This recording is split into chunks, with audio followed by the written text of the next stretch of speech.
this video, I'm going to be reading some stories from this book, 5-minute classic stories.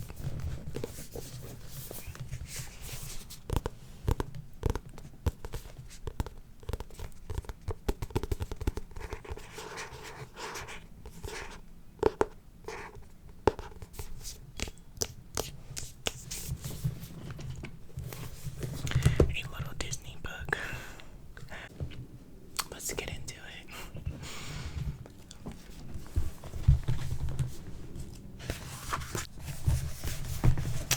Let's get into this. Which story am I going to read? I'm just going to read like maybe one story out of this book.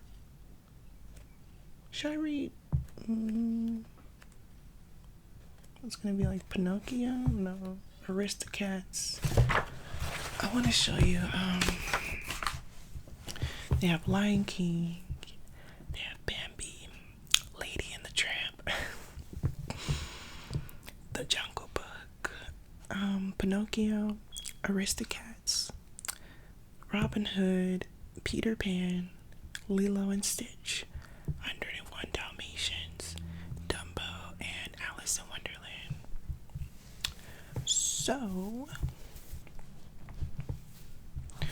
So I think that we could read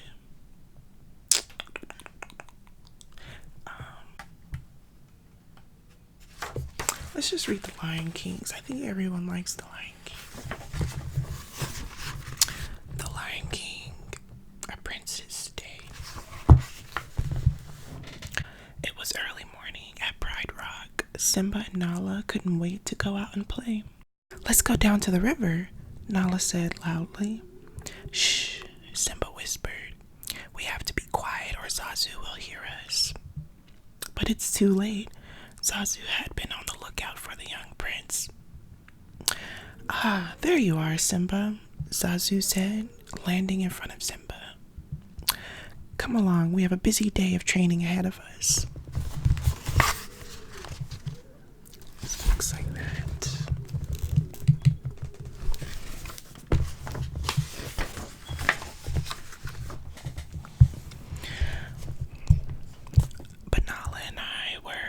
"Go down the river," Simba complained.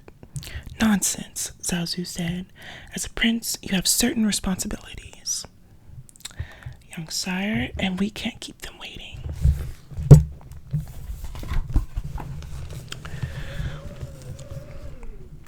"Bye, Simba," Nala said. "Have fun at Prince School. Maybe we can go to the river tomorrow."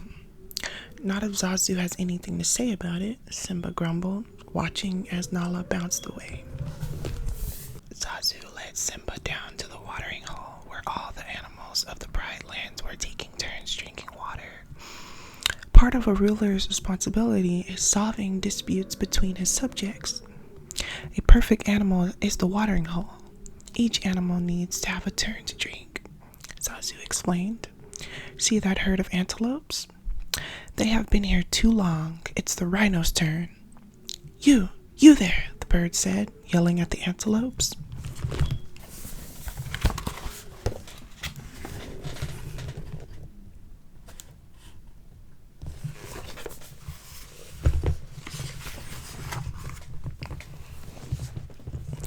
Simba listened for what felt like hours as Zazu talked on and on to the antelopes. Finally, the lion cub saw a chance to escape. A herd of giraffes was leaving the water hole. If he could sneak out with them, he might still have time to play with Nala. Just when Simba thought he had gotten away, Zazu landed right in front of him. "And where do you think you're going?" Zazu demanded. "Come on, Zazu, we've been at the watering hole for hours. Can I go play with Nala?" Simba asked. But Zazu refused to let him go. "A prince's job is never done," he insisted. "Onward to our next stop."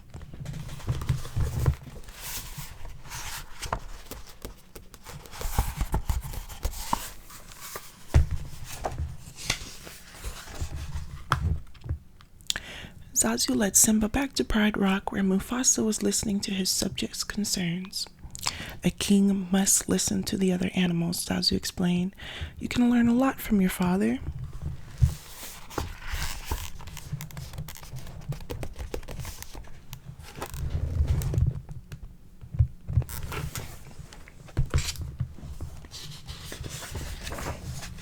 Simba tried to pay attention. He listened as Mufasa advised the elephants to find new grazing grounds. He listened to the zebras worried about the upcoming raining season. But soon the lion cub was just as bored as he had been at the watering hole. He started to fall asleep. "Young sire," Zazu yelled, angrily pecking Simba awake. "Were you paying any attention at all?"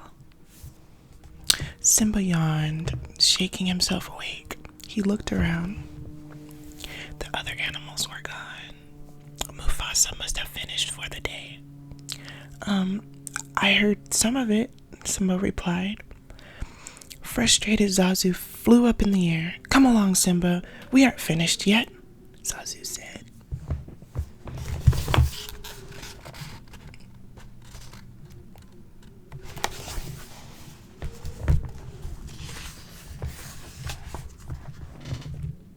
Simba slowly followed as the bird led him away from Pride Rock. Soon they were walking past the river where Simba and Nala had planned to play that day. Simba looked for his friend, but he didn't see her. Suddenly, Simba heard a yell. "Did you hear that, Zazu?" he asked.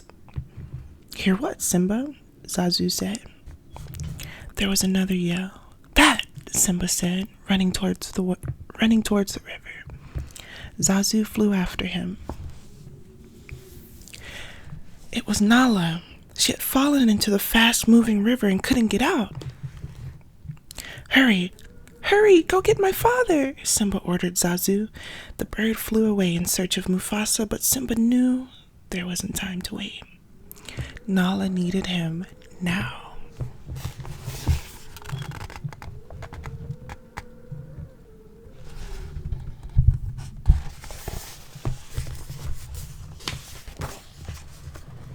Simba looked everywhere for a way to get to his best friend. Finally, he saw a long tree branch on the shore of the river. "Nala, grab on," Simba yelled. He grabbed the tree branch in his mouth and moved it over to the river. Nala reached out and grabbed the branch just in time. Simba pulled the branch back and dragged Nala out of the river. She was safe.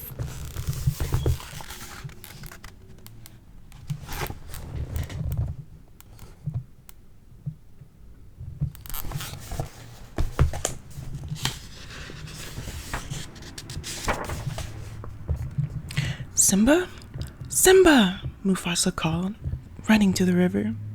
"Here, Dad," Simba said, panting. "It's okay, I got Nala." Relieved, Mufasa and Zazu gathered the cubs and started back to Pride Rock. "Zazu, Nala, can you give me a moment with Simba?" Mufasa asked. Simba was worried. Was Mufasa angry at him for not paying attention to Zazu? "Zazu told me about your day. I know that you want to play with your friend, but Zazu was trying to teach you important lessons about what it means to be a king," Mufasa said. "What did you learn at the watering hole?" Mufasa asked. "That the rhinos follow the antelopes," Simba replied. Mufasa laughed. "No. That you have to be fair as a ruler and make sure all your subjects are treated equally," he said. "And Zazu brought you to Pride Rock to show you that a leader must be wise as well. But the last lesson you taught yourself." "I did?" Simba asked.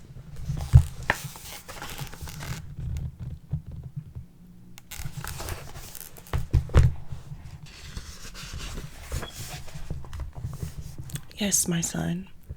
You rescued Nala and showed that a ruler must be brave. I'm very proud of you, Simba." Simba smiled up at his father. "Now," Mufasa said, "I think there may be just enough time for you and Nala to play before dinner." Simba smiled and bounded off to find Nala. "He'll make a good king someday, sire," Zazu said, landing on Mufasa's shoulder. Mufasa smiled. "Yes, he will."